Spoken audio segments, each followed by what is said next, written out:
Aha, yes, reka nongere gushimira mwe mwese mukomeje gukurikirana ibiganiro bya Yawe TV, nkomeza kukubwira ngo kora subscribe, ukore like, ukore share, ukore comment kugira ngo ujye ukomeza kubana natwe mu biganiro byinshi bitandukanye by'abahanzi batandukanye, abastari mu muziki itandukanye, abakinnyi ndetse n'ibindi byamamare muri sinema nyarwanda. Ariko muri iki gitondo mbafitiye inkuru y'agahinda, ni inkuru y'akababaro igeze isesekaye mu gihugu cyacu cy'u Rwanda, aho DJ Mira yitabye Imana aguye mu bitaro by'umwami Faisal, aho yitabye Imana kuri iki cyumweru ku itariki 5 z'ukwezi kwa 4 2020, aho uyu DJ azize ikibazo cy'umutima ndetse guhagarara k'umutima. Ariko iyi ndwara akaba yarayitewe muri bimwe mu bice bigize umutwe, aho hari umutsi wiwe utakoraga neza.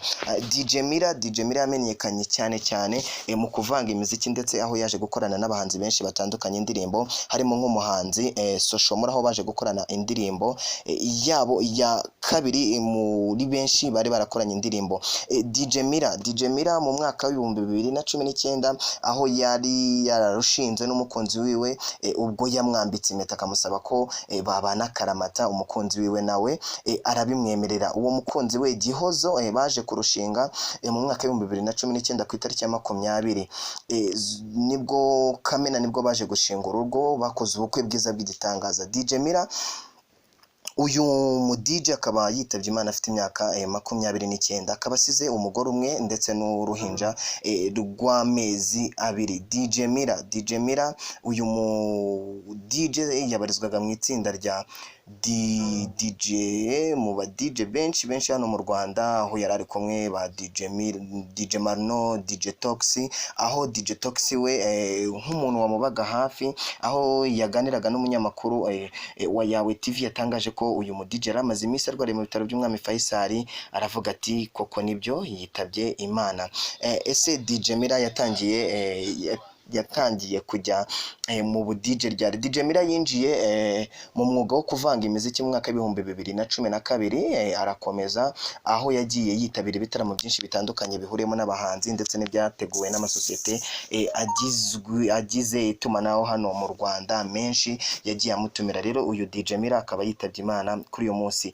Nkibaza uyu mwaka wa 2020 uradusigiye iki, ko uburyo twari tuwiteze utangiye kudutwara ibyamamare byinshi, aho twari mu basketball Kobe Bryant, ukaba utwaye n'icyamamare mu kuvanga imiziki hano mu Rwanda. Rero umunyamakuru wa Yawe TV twavuganye n'abantu benshi batandukanye, ariko tuza kuvugana n'umwe mu bo yarari gutoza umuziki mu kuvanga imiziki hano mu Rwanda, adusubiza muri aya magambo agira ati turakwakiriye. Murakoze. DJ Mira yari umuvandimwe, namufataga nk'umuvandimwe. DJ Mira ni inkuru nyine iteye agahinda, incamugongo. Umuvandimwe wanjye yikundiraga imbwa, DJ wanjye yakundaga ingofero, akunda dread ze. Ni ukuvuga ngo iyi ni inkuru y'incamugongo. Umuvandimwe ni ukuvuga ngo yinjiye mu kazi just 2012, yinjijwe na DJ Karim, aho yari yitabi ubu ngubu ne wari wihariye ibitaramo byose byo mu mujyi wa Kigali, ako Imana nyine ibonye ko ari ngombwa iramwisubiza sha. Ni inkuru y'incamugongo anyway. Nyine biteye agahinda kandi urakoze. Yes, rero nkomeza kubwira abanyarwanda muri rusange twihangane, kandi mbibabwira muri aya magambo ngo umuryango wiwe ukomeze kwihangana, kandi natwe abanyarwanda muri rusange tubabe hafi. Iyi yari Yawe TV, ngiye wari ukomeje gukurikirana ni Emi. Kora subscribe, ukore like, ukore share, ukore na comment kugira ngo ujye ukomeza kubana natwe mu biganiro byinshi bitandukanye. Ndabakunda, ciao.